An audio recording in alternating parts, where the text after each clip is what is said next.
হরে কৃষ্ণ কৃষ্ণ কৃষ্ণ হরে হরে, হরে Ram Ram Ram Hare Hare. So Shrimad ভগবদ গীতা। তো আজকে আমরা শুনবো হচ্ছে, হে অর্জুন, তুমি আসক্তি ত্যাগ করিয়া কর্ম করো, অনাসক্ত ব্যক্তি মোক্ষ লাভ করে। জনকাদি মুনিগণ নিজ নিজ কর্তব্য করিয়াই সিদ্ধি লাভ করিয়াছেন, অতএব তোমার নিজ কর্তব্য কর্ম করা উচিত। আবার বলি, হে অর্জুন, তুমি আসক্তি ত্যাগ করিয়া কর্ম করো। হে অর্জুন, তুমি আসক্তি কর্ম ত্যাগ করে কর্ম করো, অনাসক্ত ব্যক্তি মোক্ষ লাভ করে। ঠিক আছে? তো এটা হচ্ছে যে আসক্তি ত্যাগ করে কর্ম করার জন্য এখানে বলা হচ্ছে। তো সেইরূপ দেখেন, শ্রেষ্ঠ ব্যক্তি যা করে সাধারণ মানুষও তাই করেন। হে অর্জুন, ত্রিভুবনে আমার কোনো কর্ম নাই। ভগবান শ্রীকৃষ্ণ বলতেছে এই ত্রিভুবনে তার কোনো কর্ম নাই। তাহলে কেন উনি যুদ্ধ করেছিলেন? কেন উনি অর্জুনের পক্ষ হয়ে যুদ্ধ করেছিলেন? কেন উনি রাজা হয়েছিল, কংসকে বধ করেছিলেন? কেন উনি কর্ম করেছিলেন? উনি তো ঘুরে বেড়াতে পারতেন। তো বলতেছে যে যদি আমি কর্ম না করি তাহলে এই মানুষ, সাধারণ জনগণ, তারাও আমাকে অনুসরণ করে আর কোনো কর্ম করবে না। তো যদি এই সাধারণ মানুষ কর্ম না করে তাহলে শরীর নষ্ট হবে, মানুষ ভুল পথে যাবে। তাই ভগবান কামনা বাসনা সমস্ত কিছু ত্যাগ, যেহেতু উনি ভগবান নিষ্কাম কর্ম করেছেন জীবকে শিক্ষা দেওয়ার জন্য। তাই ভগবানের এই কৃষ্ণ নাম, হরে কৃষ্ণ মহামন্ত্র নাম, যেটা চৈতন্যময় ভগবান শ্রীকৃষ্ণ হয়ে এই মানুষকে এই হরে কৃষ্ণ নাম বিলিয়েছে। তো আমাদের উচিত এই হরে কৃষ্ণ নাম কি করা উচিত। কেননা এই কর্ম আমরা ত্যাগ করতে পারি না, কর্ম আমরা কোনোভাবেই ত্যাগ করতে পারি না। কারণ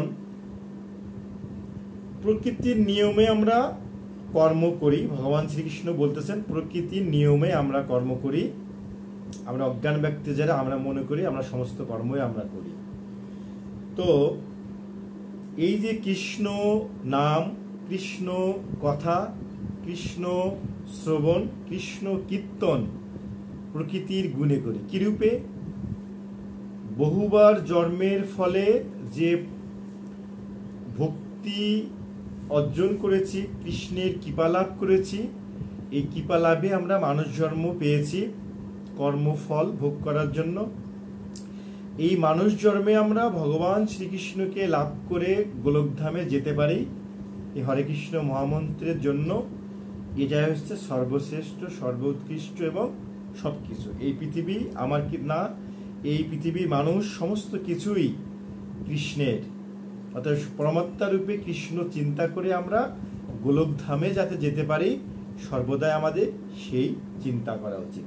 অতএব সংসারে থেকে আমাদের সঠিক কর্ম করতে হবে। জীবনযাপনের জন্য যতটুকু কর্ম করার দরকার, কর্ম করার পরে লোভ, লালসা, আকাঙ্ক্ষা এগুলো ত্যাগ করে সর্বদাই আমাদের যেটুকু সময় পাই কৃষ্ণকে স্মরণ, কৃষ্ণকে কীর্তন, কৃষ্ণকে ভজন, কৃষ্ণকে জপ, এই হরে কৃষ্ণ মহামন্ত্র জপের মাধ্যমে আমরা দ্রুত গোলকধামে যেতে পারি। আজকাল এই হরে কৃষ্ণ নাম ইস্কন প্রদান করতেছেন বলে এই নয় যে হরে কৃষ্ণ নাম বললে সে না, হরে কৃষ্ণ নাম উন্মুক্ত, সর্বধর্ম সর্বজাতি সমস্ত মানুষের জন্যই উন্মুক্ত। ইভেন কোনো জাত পাত নাই, জাতের ভেদাভেদ নাই এই চৈতন্য মহাপ্রভুর বিস্ময়কর কৃষ্ণ নামে বলতে। স্থানকাল পাত্র নেই কৃষ্ণ নাম, সমস্ত প্রাণে মানুষ কিন্তু স্থানকাল পাত্র বুঝে আপনি কৃষ্ণ নাম করতে পারবেন।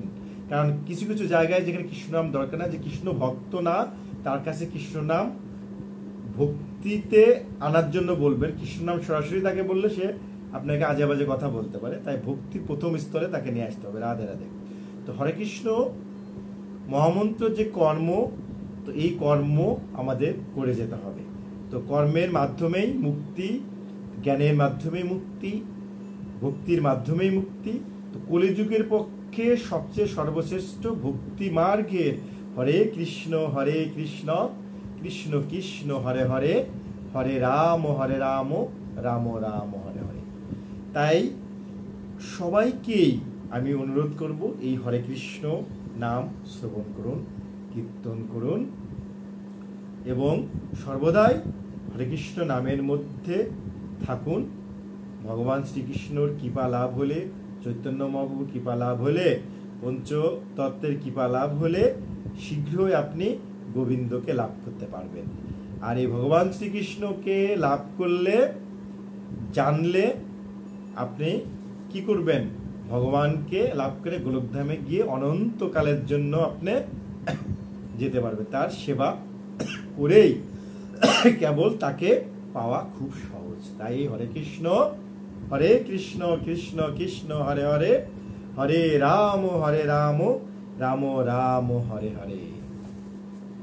রাধে রাধে রাধে রাধে রাধে রাধে রাধে রাধে।